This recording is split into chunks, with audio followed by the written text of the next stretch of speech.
Значи, здравей пак. Здравствуй, господин Кръгов.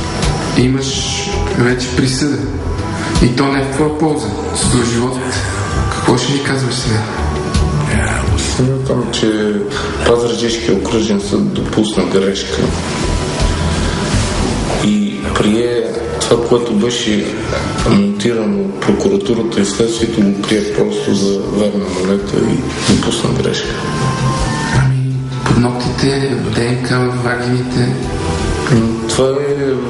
Всичко е монтирано от следовател Мартински, всичко е нагласено. Няма такова нещо.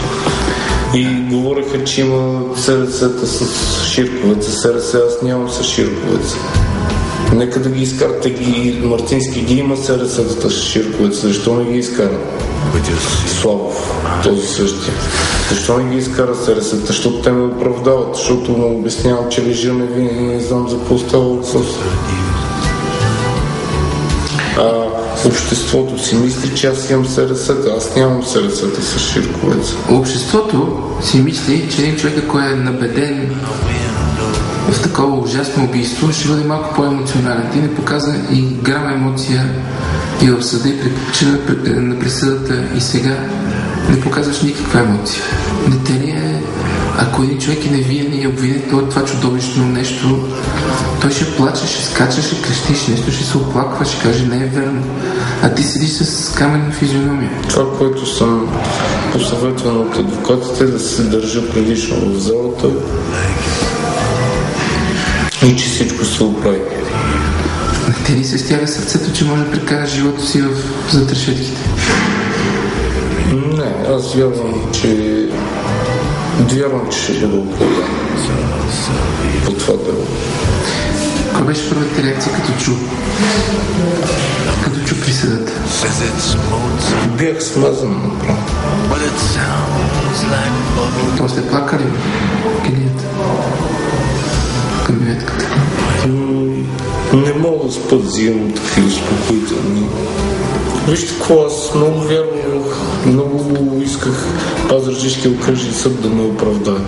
Много го исках това нещо. И ясно. И вярвах, че ще ме оправдае. За мен беше много важно да бъда оправдан тук. Не знам. И вярвах, че ще ме оправдае. Дори исках... Бях говорил с адвоката да направим експертиза, да докаже, че това нещо че това ДНК е нагласено 2009 година. Представи си откъде те да го вземат, че да го нагласат. Аз това те попитах, откъде да го вземат? Плюваш си на земята, взимат ти малко слюнка, слагат го на... Къде? На ногтите и го изпращат за изследване. Значи ти твърди, че докато си бил в затвора, някой те е взел ДНК и го е сложил в доказателствата. Да. Вярвам, че те показания, които ги дам, добре, аз имам защита, не мога ли да ида да кажа, че на съдята и да кажа, аз съм имал по-в-контакт един-два дена преди това с тях, ето обясняваме ДНК-то и съдът трябва да ме оправдае. Защо трябва да го правя? Има ли си по-в-контакт? Не. И няма да го кажа, въпреки че ми вредят тези показания. Защо трябва да правя нещо, да казвам нещо, къде не е вярно и не се е случило никога? Кой ти е съучастник? Преселин Мартински.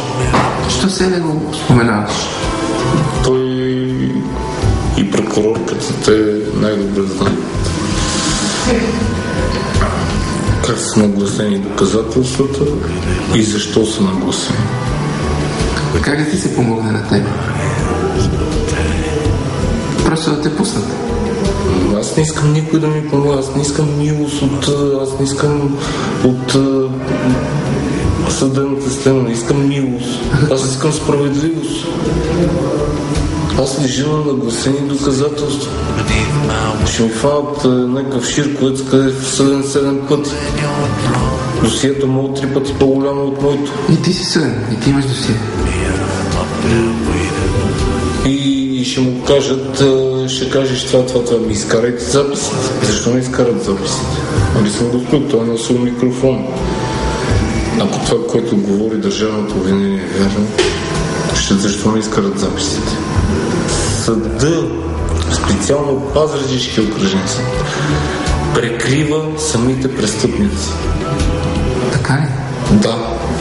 Възможно ли е Пазарджишкия съд, осъждайки тебе, да прикрива истинските престъпници? Убийците на Галнейски? Възможно е. Възможно е.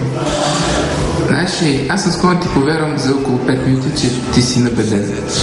Но хората виждат един абсолютен тефегиоз, човек, който не реагира емоционално, говори за експертизи, прави се на луд в голяма степен. Това виждат хората, виждат твоето лице.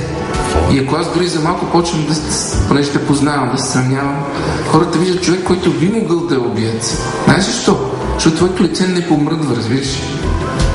Би трябвало, когато човек е невинен, някакси да почне да чувства някакви неща. Аз не съм извършил това престъпление и не съм убиец. Това е което мога да кажа. А изнасилил ли си? За мен си. Не. А познаваш ли ги? Не. Срещна ли ги случайно на 28 януари? Никога през живота си не съм ги срещал. С кой ги уби? Казвам, аз никога през живота си не съм ги срещнал тези момичета. Провокирам те? Не знам. Кой ги уби тогава? Откъде да знам? Ако знам кой е... Нямаше да съм тук.